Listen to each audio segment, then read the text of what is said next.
Okay, I think we have a good Wednesday happening right now. We are live. So let me start recording. Okay, we are recording, so we are all set. Welcome, everybody. It is Wellness Wednesday. It is Wednesday. Here we are again. I was looking, and I believe this is actually our 34th episode, which I think is amazing because there's been this consistency week over week to dedicate time to my own well-being. So here we are, another Wellness Wednesday. Let's get it started. In case we have never met before, let me introduce myself. My name is Lauren Baptiste, and I am an executive wellness coach. I'm an international speaker, and I'm a corporate well-being consultant. So what that means is I support individuals like you break through the effects of stress and burnout so that you can thrive.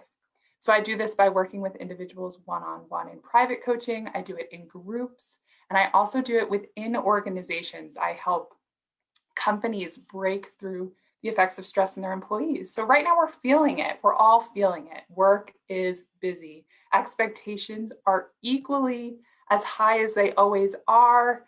And so we need to do something about it. So today we are diving into this second piece of our caretaking module. And so last week we focused on caretaking adolescents. This week we are focusing on caretaking the elderly parents, elder neighbors, elder aunts and uncles, those in our world that are elderly. And as even we're shifting maybe in our life into our wisdom years, I have some insight, some support that's going to benefit you. So let's dive right in. And in case you are someone who's like, I'm caretaking for younger and for older, and I need some support, go check back on our prior episode. You can go to our blog, www.akalowawellness.com, and you can see everything there. But let's get started. And first, if you're joining me live, I'd love to know where you are, how you're doing. Any questions you have, feel free to type them in the chat, whether you're on Instagram, whether you are on Zoom, whether you're live on Facebook. I want to know what's going on. So feel free to even just say hello, because I love to see how you're doing. And so just sending a hello to Alex and to Jess, hello to Parade and Julie and Tabitha and everyone else who's joining week over week. It's just so amazing to see this consistency and everyone who is part of this amazing little webinar that's growing really nicely. All right, so let's dive right in, because what I want to focus on today is we're talking about supporting our elders. One of the most important things as we talk about our own health and our own lifestyle, or our own health and our own well-being, is diet and lifestyle. So those two things, eating a therapeutic diet, and we'll talk about what that means, but it's eating foods that support us at the stage in our life. And so we're going to talk about how we support our elders, because right now we need to make sure our elders are as healthy as possible. We want to make sure their immunity is high. We want to make sure that they're feeling good. And this is really important that we're talking about it. And so I want to be also mindful when we're talking about elders or wisdom years. A lot of us just automatically think the age of 90 or something, right? Far, far, far in the future for all of us. But the wisdom years truly begin in the 50s or 60s. It can start for women after menopause. And for men, it's, that 50 to 60 age, maybe retirement. It depends on kind of where that is for you. But it gives you an understanding of, where am I in that spectrum? Am I moving closer towards it? And if I am, that's perfectly fine. Let's make this third act. Let's make this time of your life feel good. You don't have to wake up and feel terrible. There are things that you can do. And so this is where, as the caretaker, who might be caring for an elderly parent, who might even be shifting into wisdom years myself, let's be mindful of what's going on and what can start to happen as we shift.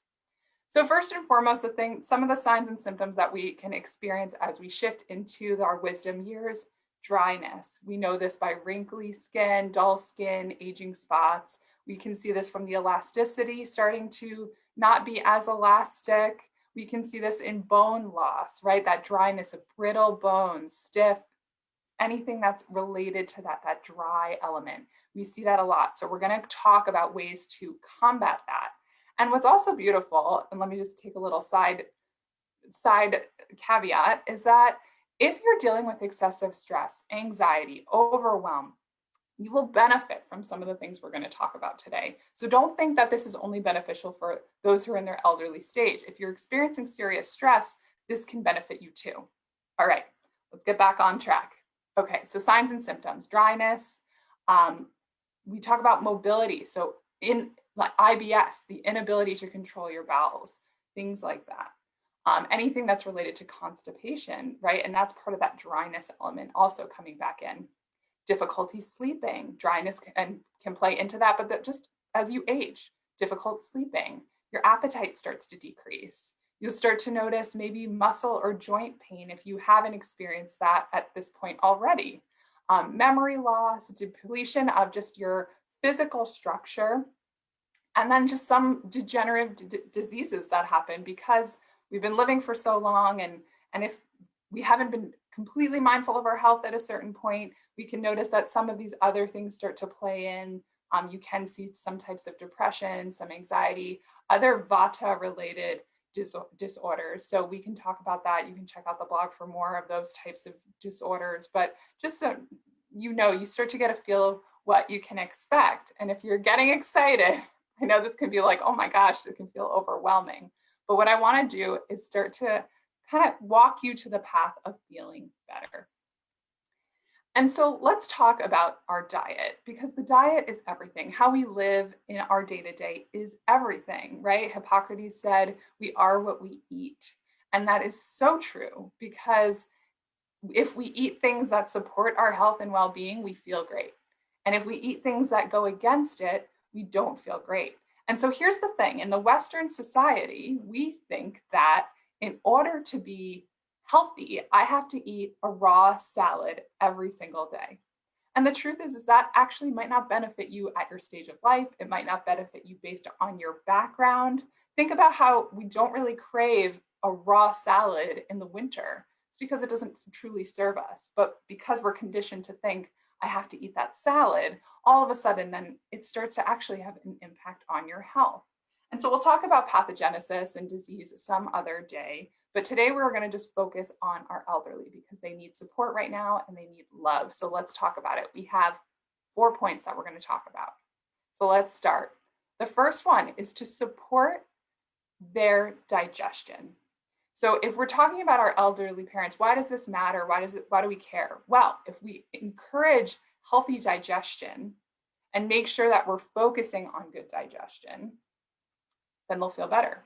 Their energy will be better. Their memory will be better. Their skin will be more hydrated, right? We want to make sure that we are starting from scratch, and it really does start with your digestion. So my hope is you're comfortable having this conversation with your loved ones, but you want to start by understanding their bowel movements. If they're not having a daily bowel movement, if you're not having a daily bowel movement, or even your adolescents, this is like universal. You want to address that immediately. And there's a lot of things you can do, and I'm really excited. We're going to have a module that's all about that soon. But that's a really key symptom that you'll notice if they're not having that regularity, that there may be impaired digestion. And so you'll notice that if that's being held, there will be backup and there will be bloating and then grumpiness. So you notice when you have that regular movement, it's really going to support their own health. Other things to know whether your digestion is supporting you or not is hunger pains. Now, you don't want the pain so intense, like, my stomach, like it hurts, right? We don't want to experience that pain, but we do want to be aware that like clockwork, at the same times every day, I get hungry. So usually our elders are amazing at having routines. They're getting up, they're eating at say 7 o'clock in the morning, and then they have their lunch right at 12 o'clock, and they have their dinner right at 5 o'clock. And that is perfect for your elders. So you want them to have this regularity so that they can have really strong digestion. So hopefully those are 2 really good signs that you'll notice. You can even talk to your elders about and see how they're doing. And notice if they're not having hunger pains, if they're not having bowel movements, then you want to talk to someone. You want to connect with a health counselor. You want to connect with me. Happy to support that. Number 2, I want your elders to incorporate what we call vata pacifying foods. So vata is coming, right? So vata is the fall time. Vata has these qualities of dry, of mobile, of light, rough. I think I said dry, but if not, dry and cold. And so when we're thinking about that, knowing, so that's the time of year that's usually the fall, but that's the time in our body in our wisdom years. And we want to eat foods that pacify that. So what does that mean?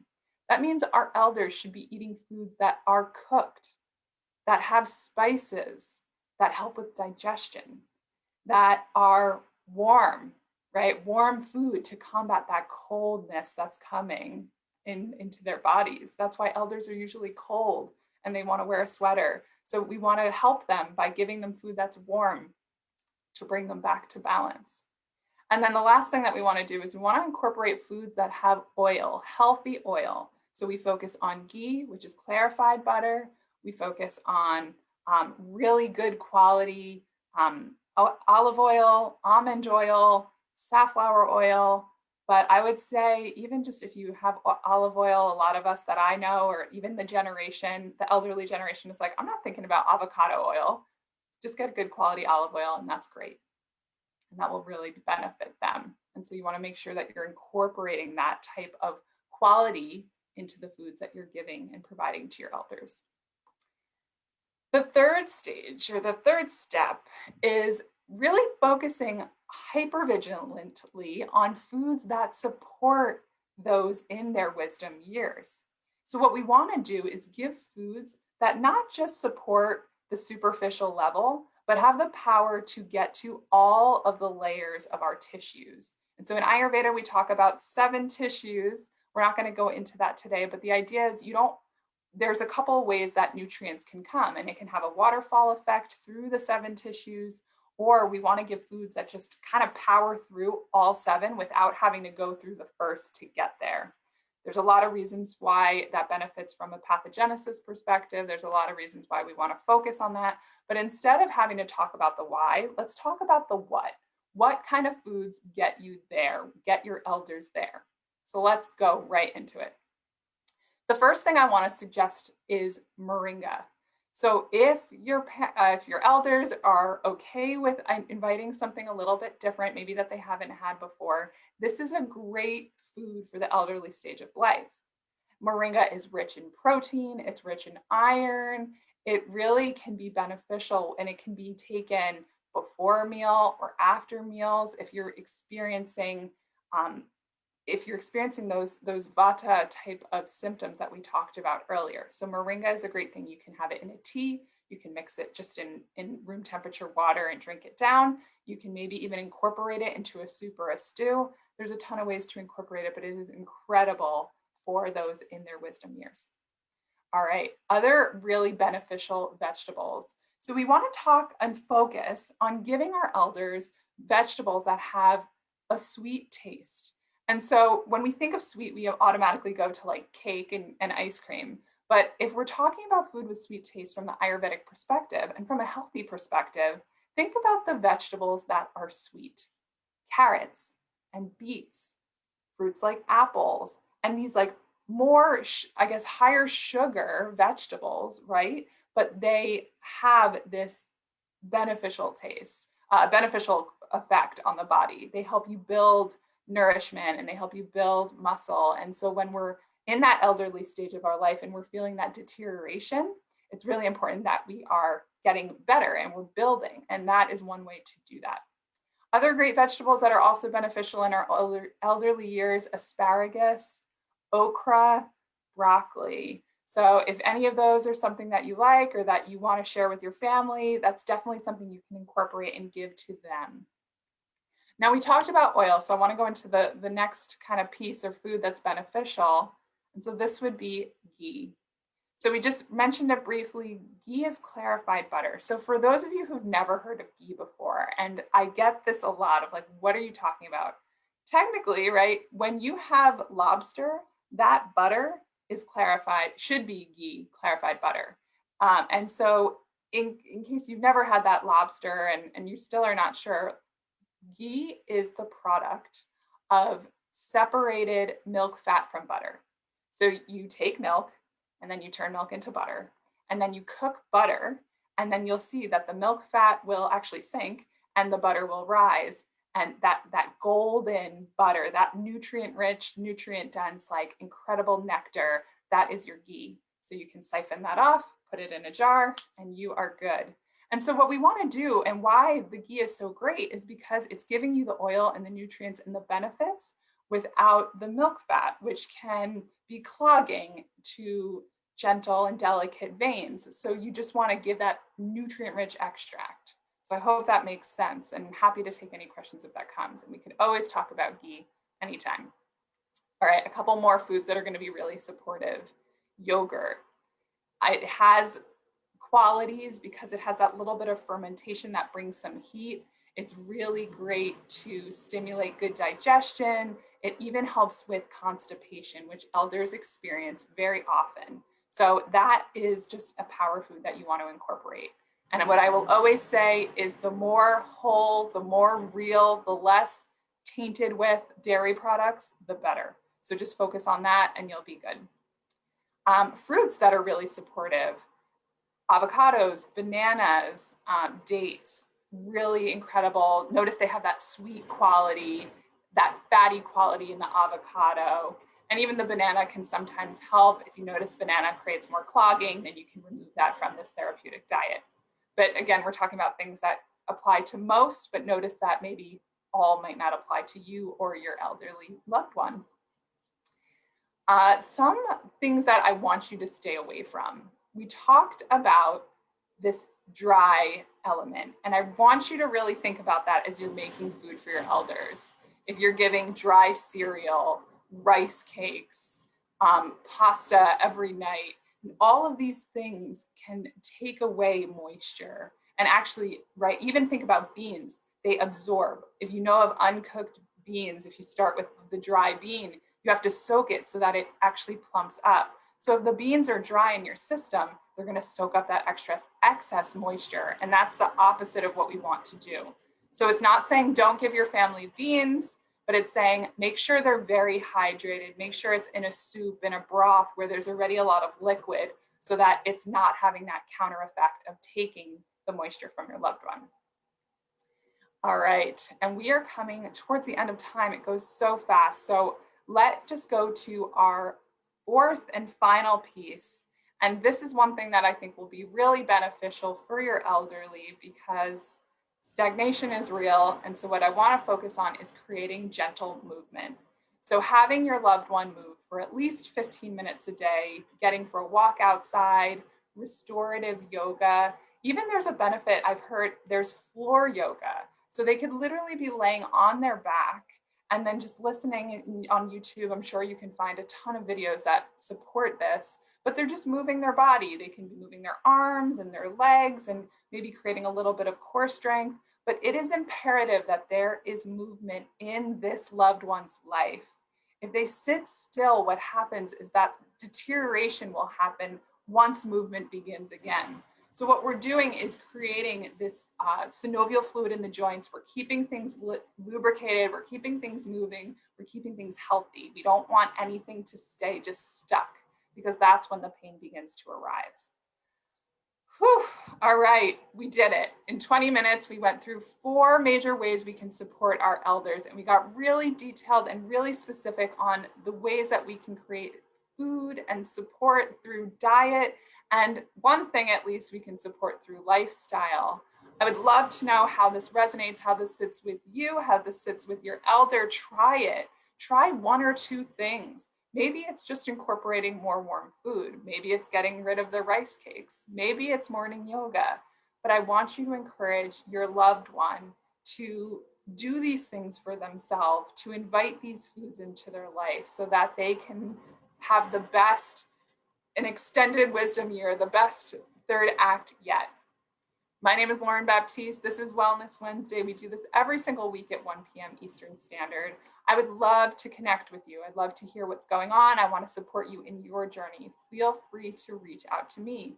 You can email me at hello@akaloawellness.com. You can message me here on Instagram. You can Message me wherever you're seeing this. I would love to connect with you. I'd love to support you, especially with your loved ones during this time of need.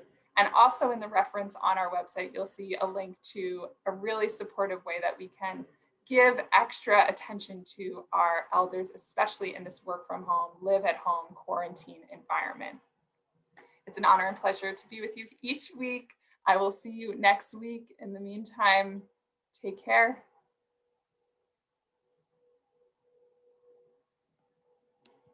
Thank you so much for joining, everybody. Oh, it's so good to see you, Maria. Yay, amazing. Thank you for joining, Julie. So nice to see you. And Parade, amazing. Awesome, guys. Have a beautiful week. I will talk to you all so very soon. Bye.